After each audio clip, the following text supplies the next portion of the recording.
Welcome to 101 Scary Things No One Should Know. Life can throw a lot of stuff at you, and it's just as well to know about some of your options. Not that you'll want to try a lot of them, but at least you know that these entries are an education in intensity. So whether you're in search of the next great adrenaline rush or in need of an innovative escape plan, there's plenty to learn. Now, take a deep breath. Steel yourself, grit your teeth, because there's no turning back. Welcome to the second volume of Scary Stories of Things No One Should Know How to Do. 16. Become a mercenary. The perpetual war on terror has been in full swing for nearly 2 decades, so it's easy to see why soldiers are in high demand, and not just by the governments of the world.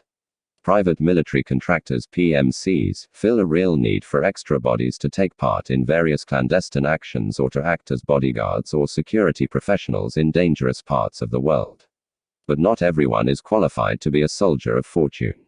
How to get qualified? Training with BB guns at Cub Scout camp isn't going to cut it. You need to learn some serious skills, and it's best if you've actually had the experience of putting those skills to use. No one wants to work with an amateur who can get the whole crew killed. The most desirable, and highest paid, mercenaries have some level of previous military experience. It may seem a bit extreme to enlist in the armed forces just to pad your resume, but there's simply no better way to get the training you'll need in order to become a hired gun. If you can get into the special forces, even better. The PMCs pay top dollar for people with such qualifications. Train up and don't die. Remember, your goal is to learn as much as you can during basic training and once you're deployed, not to be a hero and rise to the top ranks in the military. So train hard, stay alert, and keep your head down. You can't become a mercenary if you don't live long enough to get discharged from the military. Once you feel you've learned everything you need to know for your mercenary life, make a play for an honorable discharge to get out early. Medical conditions, both mental and physical, are your best bet, so start debating which of your pinkies you'd miss the least.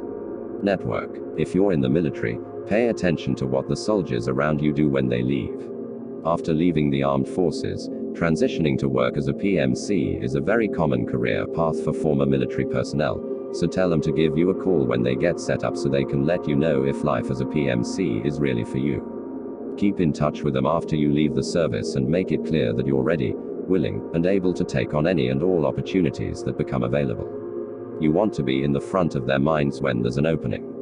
Remember also that being a mercenary pays. Security contractors often make between $500 and $1,500 a day for their services, and some specialties can be even more lucrative. Interrogators, for example, can earn more than $14,000 a week. Don't join just any company. If you join a top PMC, you'll wind up with other professionals who have your back.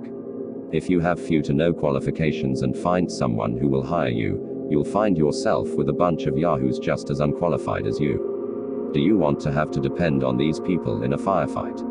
17. Survive a disaster. It seems every day there's another tornado, tsunami, earthquake, or hurricane happening somewhere on Earth. Throw in mass shootings and terrorist attacks and it's a wonder that anybody even leaves their house. These days, it pays to be prepared. You can't beat a good bob. When disaster strikes, you may only have a few seconds to gather your things and head for safety. You simply won't have the time to grab the things you'll need from every corner of your house. That's why it's crucial that you prepare a bug-out bag bob in advance. While you could purchase a pre-made bob, it's best to pack one yourself that's tailored to your own needs. At minimum, it should contain 1 sleeping bag, 2 waterproof poncho, 3 paracord, 4 knife, 5 warm clothing, 6 bandana, 7 towel, 8 mess kit pot, camping stove, spork, 9 dehydrated meals, 10 water bottle, 11 water filter, 12 bottled water, 13 headlamp, 14 flashlight, 15 walkie-talkie. Also, if you have the money and the time, then a fallout shelter stocked with adequate supplies could keep you safe for months or even years after a disaster. Get to safety. Once you've got your supplies, you need to ensure you're alive long enough to use them. What you do next will depend on the nature of the disaster you're trying to survive. Earthquake. During an earthquake, the safest place to be is often right where you are. If you're indoors, get under a sturdy table to protect yourself from falling debris. If you were sleeping, cover your head with a pillow and don't try to get out of bed. Don't try to run inside if you're outdoors when the earthquake starts. Instead, head for a clearing away from any tall buildings or trees. Tornado. Go straight for the basement, and stay put until you get the all clear over the radio. If you don't have a basement, or can't make it there in time, then any windowless room in your house will make a decent shelter, particularly the bathroom. Flash flood. Head for the hills, literally. The higher you can get, the better. Whatever you do, don't make the mistake of thinking you are safe inside your car. It only takes a foot of fast-moving water to turn your car into a floating death trap. Active shooting. Your first inclination may be to run, but if you don't know where the shooter is, you might run straight into him. Instead, shelter in place and barricade the door with anything heavy you can find. Wildfire. Head upwind and downhill from the flames, and look for areas clear of combustible material, like brush and trees. If possible, put a body of water like a pond or a river between you and the fire. If you find yourself trapped at home, fill your bathtubs and sinks with water and stay away from the walls. 18. Disappear. Sometimes you just have to get away. Perhaps you robbed a bank. Maybe you need to leave your spouse. Or possibly your stint in the witness protection program has come to an untimely end. No matter what, you need to get away.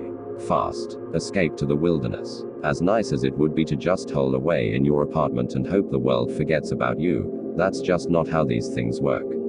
If you don't want to be found, hiding out in the wilderness might be your best option.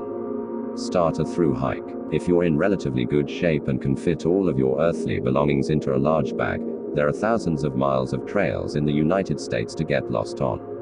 With the right gear and enough cash to restock your provisions from time to time, you can remain under the radar indefinitely. One fringe benefit of going the hiking route is you'll literally disappear, or at least parts of you will. Through hikers on the Appalachian Trail lose an average of 30 pounds during the 165 days it takes to hike its full 2,200-mile length. Hunker down in the sticks.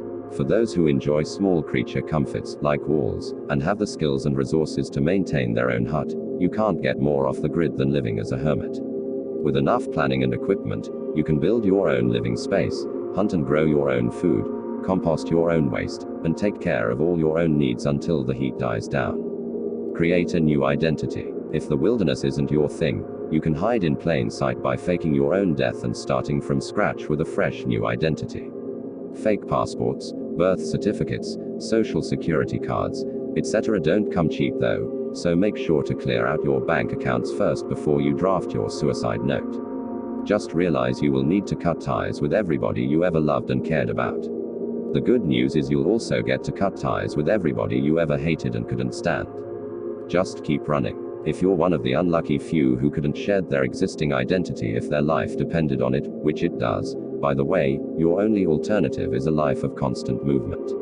19. Become a porn star. They say that if you get a job doing what you love, you won't work a day in your life. Since nobody's going to pay you to sit around eating pizza, why not do the next best thing and get paid to have sex? Are you cut out for the job? There's a lot more to porn than just showing up on set, having sex for an hour, and cashing a check. A film that's approximately 30 minutes long may require several hours of filming to get enough footage. The director will need to start and stop repeatedly to adjust things like lighting and makeup. So if you can't get yourself ready to go at a moment's notice, you might want to consider another profession. You may also be called upon to do things that simply don't interest you in your private sex life. If you can't stomach bondage, anal, threesomes, or role-playing, then you should probably head for the hills. That's just the tip of the iceberg. Stamina is paramount. There's a market for every body type imaginable, but no matter your niche, you'll need to be in relatively good shape. Porn stars are known for contorting themselves into positions that no normal human would ever attempt. So flexibility and core body strength are critical. Know your limits. You can decide what you will and won't do, but there are financial incentives to pushing the boundaries of your comfort zone. Porn that covers obscure fetishes can be difficult to find, and consumers will pay a premium for it. Also, keep in mind that if your list of won't dos is extensive, you might have trouble finding work. The best way to have full control over your projects is to hire your own film crew and photographer. This is expensive, but the upside of running the show yourself is that you get a bigger slice of the royalties, rather than a one-off flat fee. CAMMING. On paper, setting up a webcam and streaming content to fans from the comfort of your own home, aka camming, seems like the best way to turn your sexuality into cold, hard cash. You work when and how you want, and you don't have to include anyone else in your streams. No directors, no videographers, and no additional talent unless you want there to be. Just you, a stationary camera, and your fans. There are some downsides, however. The competition is fierce, and it can be difficult to make a name for yourself and attract a following. You also won't earn very much from the cam shows themselves. The real money is in creating personalized videos for your most devoted fans. 20. Negotiate with kidnappers. Governments always say, don't negotiate with kidnappers. To do so would only invite more. Which is easy enough to say when you're speaking hypothetically. But when the person in danger is someone you love, most people would do anything and everything to get them back, government policies be damned. Establish proof of life. Proof of life isn't just the name of a terrible Russell Crowe movie, it's an important concept in kidnapping negotiation. After all, there's no sense in negotiating if the victim is already dead. Insist on speaking with the victim and ask them a simple question that only they could possibly know. It could be the name of a family pet or cherished childhood toy. If they can't or won't answer, it's possible the person you're speaking to isn't your family member at all. Pay first, ask questions later. The United States has a strict policy against negotiating with kidnappers. Spain, on the other hand, takes the approach of recovering the victim at all costs. Care to guess which country recovers living kidnapping victims with greater frequency? Hint, it's not the United States. If you pay the ransom, your loved one is 4 times more likely to be returned unharmed. So whether they want a large suitcase full of cash or backstage passes to see Taylor Swift, do whatever you can to meet the demands. Humanize the victim. To you, the kidnapping victim may be a son, daughter, brother, father, cousin, or aunt. Someone close, whose life has meaning and purpose. To the kidnappers, however, the victim is just another payday. When you speak to the kidnappers, you want to do your best to bridge that gap. Use the victim's name whenever possible instead of relying on pronouns like she, her, or he, him. Request that the victim be given food, water, and a chance to relieve him or herself as a gesture of good faith. Talk to the kidnappers about the victim. It doesn't matter about what, just as long as they see the victim as a real person. Identify the location. Try to identify the general whereabouts of the hostage. Obviously, if you knew the precise location, you could send in your own crack team of privately hired ex-special forces, but if you know at least which city or country is holding them, you can then make approaches to influential figures around the city or area. Never stray from the resort. Don't want to get kidnapped. Don't travel in Mexico. While only around 1,200 kidnappings are recorded each year, it's estimated that as many as 99% of kidnappings go unreported. There are other countries that are dangerous as well, but from the point of view of kidnapping, Mexico leads the pack. 21. Climb the pyramids. The 3 Great Pyramids of Giza are located on the Giza Plateau a few miles southwest of Cairo, in Egypt. Climbing them is illegal since it damages the stones and the 51-degree incline is very steep. Many people have been killed in the attempt. An irresistible challenge. When the pyramids were built, they were surfaced with highly polished white limestone casing stones to create a dazzling smooth surface. Over the centuries, most of these stones have been either eroded or stolen to expose the stair-like structure that now beckons intrepid climbers. Bribe the guards. A daytime ascent is not suggested because you would simply be caught and arrested by the guards. You must sneak into the compound under the cover of darkness. At about 3 a.m. guards with dogs still patrol the perimeter of the complex, but if caught you may be able to bribe them. Make your way to the north face of the pyramids, which are in relative darkness. The sides that face Cairo are illuminated with spotlights. Menkaure is the smallest and easiest pyramid to climb, and it is also the farthest away from the entrance, but at 204 feet, it is less than half the height of the others. You won't be able to reach the very top of the middle pyramid, Khafre, because it still has casing stones at the summit, but Khufu, the real challenge, is there for the taking. Pyramid of Khufu. Khufu is the oldest and tallest of the pyramids and the only surviving member of the 7 wonders of the ancient world. It was completed in 2560 BCE and remained the tallest man-made structure in the world for more than 3,800 years, until the construction of the spire of Lincoln Cathedral in Great Britain in CE 1300. It was 480 feet high, but with erosion it now stands about 455 feet tall. The record ascent and descent time was achieved by an Egyptian guide who could climb up and down in less than 7 minutes. He used to perform this feat for visiting dignitaries at the command of President Nasser. Image: enjoy the view. When you reach the summit, you will enjoy a spectacular view of Cairo and the desert and can ponder the people who have stood at the same vantage point. In 1798, just before the Battle of the Pyramids, Napoleon Bonaparte is said to have observed, "From atop these pyramids, 40 centuries look down upon you. Soak it up, you will probably fall and break your neck during the treacherous descent. On the other hand, if you make it safely down, you're not off the hook." In 2016, an 18-year-old German tourist named Andrzej Cieślski scaled the Great Pyramid of Giza in broad daylight. After a video of his stunt went viral, he was banned from Egypt for life. 22. Find the Ark of the Covenant. The Ark of the Covenant is the wooden box that housed Aaron's rod, some manna, the miracle food that kept the Israelites alive during their flight from Egypt, and the sacred tablets of stone with the 10 commandments that Moses brought down from Mount Sinai. Magic box. The Ark was a powerful talisman for the Israelites, who carried it around with them in the wilderness and into battle, borne by Levite priests, 2,000 cubits, about half a mile, in front of them. Its magical powers helped to part the Red Sea, and it was carried around the walls of Jericho 7 times before the walls eventually crumbled at the sound of a ram's horns. Whenever the Ark was carried, it was always wrapped in tachash skins, dyed leather, and a blue cloth. Where was it last seen? As your mother will tell you, the best way to find something is to work out when it was last seen, which in the case of the Ark was 2,500 years ago. We know that it was housed in the first temple by Solomon around 950 BCE. Later it is mentioned in the Old Testament in 2 Chronicles 35:3, when King Josiah, who ruled in the 7th century CE, instructed the Levites, "Put the Holy Ark in the house that Solomon the son of David, king of Israel, built.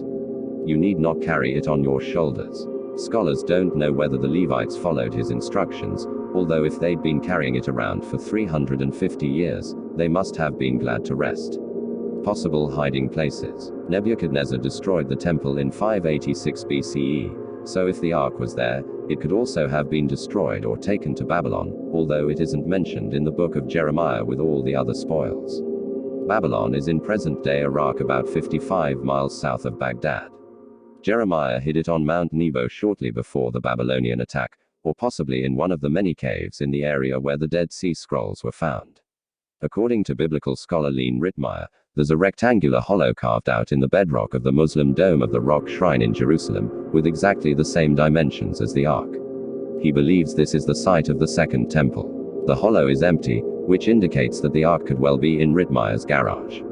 However, there is also a complex system of secret chambers underneath the shrine, but the Supreme Muslim Council hasn't allowed any excavations on the site, and many scholars believe that the Ark was never placed in the Second Temple at all.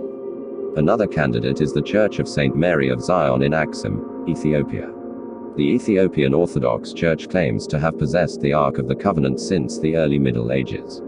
It is guarded by a large group of bouncer monks with instructions to kill all intruders who attempt to enter the Holy of Holies where the Ark is kept. Only one monk is allowed access to the Ark, and, once appointed, he spends the rest of his life in the Holy of Holies, never to be allowed out again. 23. Hunt a Yeti in the Himalayas. The Himalayas are the highest range of mountains in the world. The roof of the world is home to Mount Everest and the Yeti, which most people agree is a giant hairy bipedal ape. If you want to find the Yeti, wrap up warm and start climbing. Dhaulagiri. Dhaulagiri, the world's 7th highest mountain, is a hotbed of Yeti sightings. Japan's most famous Yeti hunter, Yoshiteru Takahashi, claims to have found a Yeti cave here, but his camera froze before he could take a picture. However, on subsequent expeditions to the area, he claims to have photographed footprints using 9 motion-sensitive cameras. Friend or foe. In most encounters the Yeti has run away, so it would probably flee, unless it was cornered or very hungry. Run-ins with the Yeti have been both hostile and friendly. A Sherpa girl was dragged off by the Yeti, who released her after she screamed and then killed 2 of her yaks. By contrast, in 1938, Captain Doven, the curator of the Victoria Memorial in Kolkata, India, reported that he was cared for by a 9-foot-tall Yeti after becoming snowblind. Ape with altitude. Most sightings of the Yeti have occurred at altitudes between 15,000 and 20,000 feet. Sightings have been reported since the early 19th century, but the first reliable one took place in 1925. Greek photographer N.A. Tombazi spotted one about 300 yards away at an altitude of 15,000 feet. He described a figure in outline, exactly like a human being, that showed up dark against the snow. The creature disappeared, but Tombazi discovered 15 footprints in the snow measuring 7 inches by 4 inches with 5 toes. In 1951, footprints 18 inches long and 13 inches wide were photographed on the southwestern slopes of the Menlung Glacier, between Tibet and Nepal at an altitude of 20,000 feet. Your best chances of a sighting are at these high altitudes, where the landscape is most remote and undisturbed by people. Many cryptozoology experts believe that the Bigfoot, Yeti, and Sasquatch are all the same animal. The most popular contender is the Gigantopithecus, a 10-foot-tall ape resembling an orangutan that is believed to be extinct. 24. Claim political asylum. Have you ever woken up and thought to yourself, I wonder if my government is going to murder or imprison me today for no justifiable reason? If you had to think for more than a half a second when answering that question, it might be time to find a new home. Determine your eligibility. While the laws governing asylum are different from country to country, in order to claim asylum successfully, you must prove that you are unable to return to your home country, or your main country of residence if you are stateless, because you fear persecution there under protected grounds, which generally includes 1. Race, 2. Nationality, 3. Political affiliation, 4. Religion, 5. Sexual orientation, 6. Membership and/or participation in any particular social group or social activities. Follow the process. Requesting political asylum is not as simple as telling the border agent how much your side of the imaginary line sucks and asking if it's cool if you hang out on his side for a few years. Regardless of whether you entered legally or illegally, most countries will require that you are physically in the country, or at least at the border, before you can apply. You will need to file the necessary paperwork within a certain time frame from when you entered the country. In the US, it's 1 year. You may need to submit proof that you are being persecuted as part of the application process. Having a lawyer can greatly improve your odds of being granted asylum. If you can't afford one, many non-profit groups offer legal advice for asylum seekers. Benefits you'll receive. Regardless of the form of oppression you're fleeing, you likely won't have the luxury of being choosy. Your primary criterion for asylum is likely going to be proximity. So, as with most things associated with political asylum, how you're treated once you've applied will vary drastically depending on where you do it. In most cases though, you can expect to receive a stipend for food, clothes, and toiletries, often less than $50 a week per person, housing, ranging from hotels to detention centers, and everything in between. Access to public schooling for your children, free or reduced cost healthcare. Be attentive and patient. While you wait for a decision on your application, it's imperative that you respond promptly to every request for documentation that you receive. You may also be called in for extensive interviews throughout the process, so make sure you're always available when necessary. If you're lucky, the process will take a few months. In some cases, however, it can drag on for years. Regardless of how long it takes, though, do your best to keep a positive attitude throughout. Nobody likes being in limbo, but it certainly beats being in constant fear for your life. Amnesty International estimates that there are 22.5 million displaced refugees who have been given asylum, with an additional 1.2 million refugees waiting for asylum. 25. Amputate a limb. It's one of the most horrific things to think about, losing a part of your own body, but it's better to cut loose a piece if it means a chance to save the rest of you. Some people have even managed to do this to themselves when necessary. This is, of course, a last resort, often only employed if a part of the body is trapped and unable to be freed. Perhaps it's caught in a burning thresher or crushed under a boulder, leaving you no other way to get free. However, an impromptu amputation in the field is likely to kill you too. Only try this if the alternative is clearly death. You may remember that James Franco was nominated for an Academy Award for his portrayal of Aaron Ralston in the film 127 Hours. Pinned down by a boulder, Ralston spent more than 5 days trapped in a canyon before amputating his own arm and climbing out unaided. So if you have to do this, there may be a movie deal in your future. Make a tourniquet. If you haven't already done so, make a tourniquet and place it around the limb that's about to be lost. This will help deaden the pain of the cutting and also prevent you from bleeding out after the loss of the limb. Place the tourniquet as far down the limb as you can manage so that you can save as much flesh as possible. Use a sharp knife. The sharper the blade you can find, the better. Dull knives hurt more and can slip during the procedure. Find a space in the bones, or make one. The hardest part of any amputation is getting through the bone. If you have a saw handy, you may be able to cut right through the bone. Otherwise, you may be forced to break it. Place the bone on something firm and use your weight as leverage to snap it. If this isn't possible, look for the nearest joint to the damaged area. It's far easier to cut through cartilage and tendons than through solid bone. Get medical help. Once you're free, administer what first aid you can to stop the bleeding and help with the shock. Then get proper medical attention right away. If possible, bring the amputated limb with you to the hospital, but only if doing so poses no risk to your personal safety. If it's not been severely damaged, and it's within a 6 to 12 hour window since the amputation, there's a possibility it can be reattached. 26. Get hit by a car and survive. Do yourself a favor and do like your mama taught you. Look both ways before you cross the street, and don't play in traffic. You'll live a lot longer that way. If you still find yourself on the wrong side of a fast-moving grill, let's hope the words in this chapter find enough time to flash through your head before you die. Then you can at least tell St. Peter you gave it a shot. Watch the road. If you see the car coming, you may have a chance. You only have a split second to anticipate the direction the driver will swerve, and you have little information to guide your decision of which way to dive. One thing you do know for certain is the direction of oncoming traffic.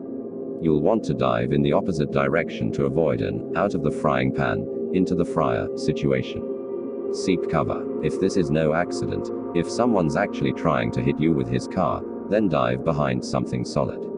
Dumpsters, trees, telephone poles, and parked cars are all viable options and likely to be close at hand. All but the most determined hit-and-run criminal won't purposely destroy his car trying to get at you. After all, he can't pull off the run portion of the hit-and-run if his car is totaled. Up and over. If you cannot get away from the car, for whatever reason, then jump up. Get as high as you can and pull your legs up after you. If you're channeling your inner NBA superstar, or facing a really short car, you might even be able to clear the top of the vehicle and let it pass under. Chances are, though, that you'll get at least clipped instead. Still, bouncing off the top of a car beats having it run over you any day. Roll with it. Once you've been hit, pull yourself into a ball and cover up your head with your arms if you can. The impact is likely to send you flying, and the better your landing, the better your chance of surviving. If you flail about trying to flap away through the air, you're only going to break a limb or, worse, your neck. Stay still and get help. You survived the initial impact, but that doesn't mean you're out of the woods yet. Your body is still in fight or flight mode, and the myriad stress hormones coursing through your veins could be masking some very serious injuries.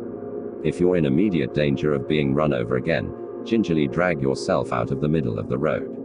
Otherwise, try to avoid any sudden movements. If you've broken any bones, the jagged edges could cause additional internal injuries.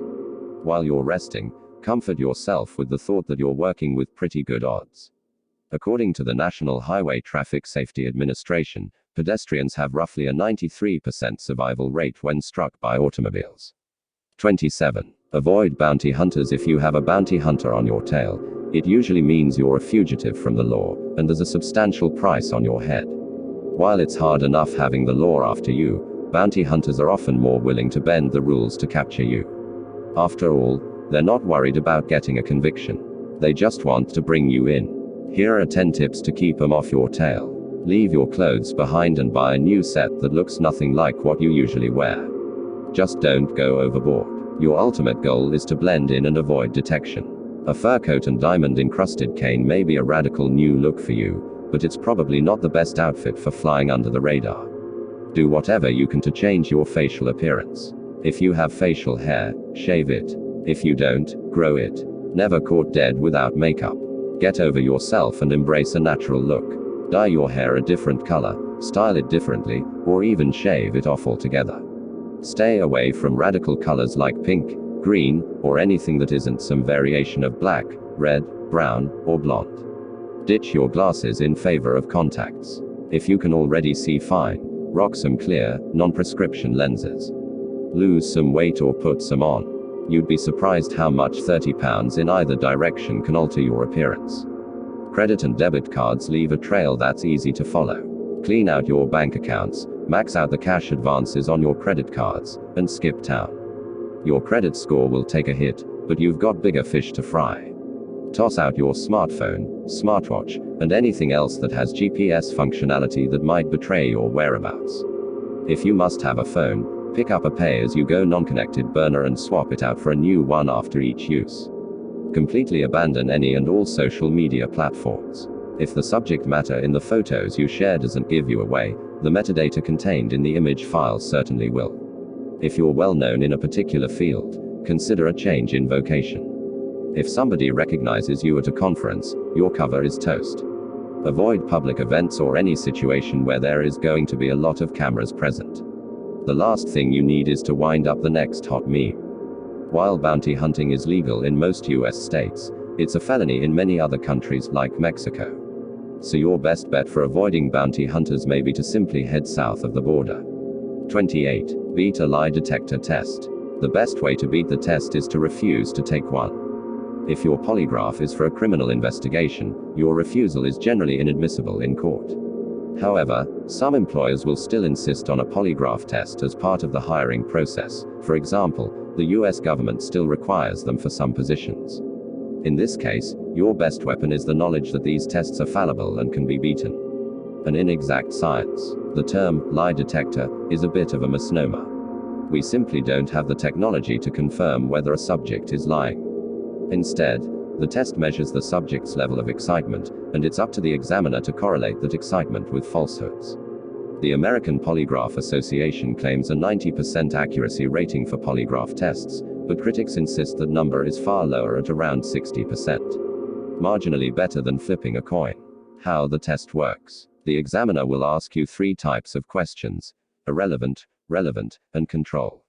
An example of an irrelevant question is, "What is your name?" Or, "What color is your shirt?" A relevant question pertains to the issue in question. Did you steal the money? Or, have you ever taken illicit drugs? These questions will elicit an emotional response, such as raised blood pressure, pulse, sweat response, and breathing, all of which are measured by the polygraph machine. This response will be compared to readings taken when you answer the control questions. These will induce a mild emotional response but aren't relevant to the investigation, such as, "Have you ever lied to your parents?" Or, "Have you broken the speed limit this week?" The examiner is looking for response patterns for answers that are known to be true, to compare them to patterns for answers that could be false. Don't be dominated by the examiner. The average polygraph test lasts about 3 hours. The longest part is the pre-test interview, during which many people give away important information because they are off the guard. During this period, the examiner will try to convince you that the polygraph cannot be beaten and will try to induce feelings of guilt. Don't succumb to these tricks. Fake your responses. The key to beating the test isn't necessarily to get away with lying, but instead to mess up the data and make it impossible to determine one way or the other. If your emotional response during your answer to "What is your name?" is identical to your response when you answer "Have you ever shoplifted?" the examiner won't be able to make heads or tails of the data. There are several ways to do this. At the outset of each question, you can 1. Bite your tongue hard to trigger a pain response. 2. Do math in your head, such as counting backward in 3s from 100. 3. Think of something that makes you frightened. 4. Alter your breathing rate. 5. Tense your sphincter muscle. Never make a relevant admission. This may seem obvious, but remember that the machine cannot detect lying, only your physiological responses, so don't admit to anything. The examiner can only work with what you tell him. When humans process complex thoughts, our internal monologue often elicits subconscious muscle spasms in the larynx. The technology to interpret these subvocalizations is in its infancy, but some experts believe it will lead to lie detectors that can effectively read the minds of subjects. 29. Commit identity fraud. Are your bills mounting up? Are collectors and loan sharks constantly knocking on your door? Maybe you just want to run up debts on someone else's credit cards. Identity change, paper tripping. Although this method is not without its risks, it is the oldest system of identity theft in existence. Simply wander around a large cemetery until you find the gravestone of a child who was born around the same time as you, but who died in infancy, without a social security number, bank account, or other forms of ID. Make sure the child is of the same gender and race as you, then assume the identity of the dead infant. Use the information on the gravestone to obtain a copy of the birth certificate, which you can use to get other vital items of identification. State and local registrars are required by law to make birth and death records public, so you can easily access physical records at government offices. The danger of this method is that there's no guarantee that the grave you choose hasn't already been visited by someone else with the same idea, often a member of the criminal fraternity. This means that your new identity could easily make you one of the FBI's 10 most wanted. Identity fraud phishing scam. Send off thousands of emails at random saying that a major US bank has gone bankrupt. On the email, include a link to an official-looking website that you have already set up where clients are advised to log into their accounts to check that they are still in good standing. Once they log in, your decoy website will capture their credentials, so that you can log in as them and steal money from their account. Launder the money by making false employment offers promising a significant income in a very short time for allowing you to transfer a large sum into victims' accounts, which they must then transfer to offshore accounts that you have set up. 30. Create crop circles. According to some fringe groups, crop circles are messages from aliens or extraterrestrial landing sites made by tachyonic energy, a sort of weird cosmic vibe that creates and maintains order in the chaos of matter. However, the sane among us know that they are created by a group of often inebriated friends armed only with rope and some planks of wood. Where did crop circles begin? Two British artists, Doug Bower and Dave Chorley, started the craze. One summer evening in 1978, after a few pints at the pub, they made their first crop circle on their hands and knees with a 4-foot metal bar. How to make an alien landing strip. Choose your location carefully. The best place is a sloped field that can be seen from a road, so that a maximum number of passers-by can be freaked out by its unique and mysterious beauty. Spend a long time planning your design and its execution so that when you get in the field you won't be faced with an impossible task. A basic design should incorporate an arrangement of discs in a geometric formation. Gather a team of like-minded hoaxes from your local drinking establishment and give everyone a designated area to work on. Make your crop circle under cover of night during dry conditions, and access the field using an existing farm track. Your basic tool is a piece of wood with a hole drilled at each end and a rope attached through the holes. Hold the rope loop while you flatten the corn forward and down, keeping 1 foot on the wooden bar. To make a circle, one person stands in the center holding one end of the rope. A second person holds the other end of the rope to form the radius of the circle and walks around the first person, flattening the corn to create the circumference. Then the wooden plank tool can be used to flatten the area inside the circle. You can also use a small lawn roller, available at most garden centers. To make more complex shapes, make construction lines by laying rope outlines. When you've finished, add some extraterrestrial details such as melted iron filings, which make convincing meteorite particles, or scatter some disemboweled cows around the area. Complete your design just before dawn, then you can take a photo of it before all the croppies arrive. While it's quite illegal to trespass on someone else's property and stomp all over their crops, the repercussions are usually less than $100. 31. Make moonshine. Moonshine, popskull, stumfole, ruckus juice, hillbilly pop, happy Sally, whatever you want to call it, making illegal alcohol is still one of the most enjoyable ways of breaking the law, evading federal taxes, and losing your eyesight. It takes lots of time and practice before you can whip up an impurity-free batch that won't do you serious damage. Use it in your lawnmower until you are confident enough to open a speakeasy. Sprout the corn. Sprout 5 pounds of shelled whole corn to convert the cornstarch into sugar. Put the corn into a container with a slow drainage hole at the base, cover with warm water, drape a cloth over the mouth, and leave it for 3 days, or until the sprouts are about 2 inches long, adding more warm water as required. Dry the sprouts and grind them to make cornmeal. Alternatively, buy 5 pounds of cornmeal and skip this step. Mash. Make a mash by adding 20 gallons of boiling water and 20 pounds of sugar to the cornmeal. When the mash has cooled to warm, add 1.5 ounces of yeast. Leave in a warm place for about 3 days to ferment, or until the mash stops bubbling. Now the mash has been converted to carbonic acid and alcohol and is called sour mash. Distillation. Distill the mash by heating it to 173 degrees Fahrenheit in a copper moonshine still. At this temperature, the alcohol ethanol rises to the top of the still, and then travels along to the cooling part of the still, where it condenses again and can be collected. It will be a translucent liquid the color of dark beer. Singlings. The first liquid to condense from the still contains volatile oils and should be discarded. After that, the liquid can be collected into glass jars. This liquid is called the singlings. The liquid collected at the end of the run is called low wine and is only about 10% proof, so it can be added to the mash barrel and distilled again. Stop distilling once a tablespoon of low wine thrown on a naked flame refuses to burn. Distill again and again. Empty the mash, it can be added to the next batch of grain. The ethanol collected in the first singlings will have the highest proof, and the proof level drops as the process continues. However, all the singlings will need to be distilled 1 or 2 more times to remove impurities. After 3 distillations, some of your singlings will contain ethanol up to 150 proof, that's about 75% alcohol. You may be tempted to try for a higher and higher proof. Don't. The purity ceiling for consumable ethanol is 95.57%, or approximately 190 proof.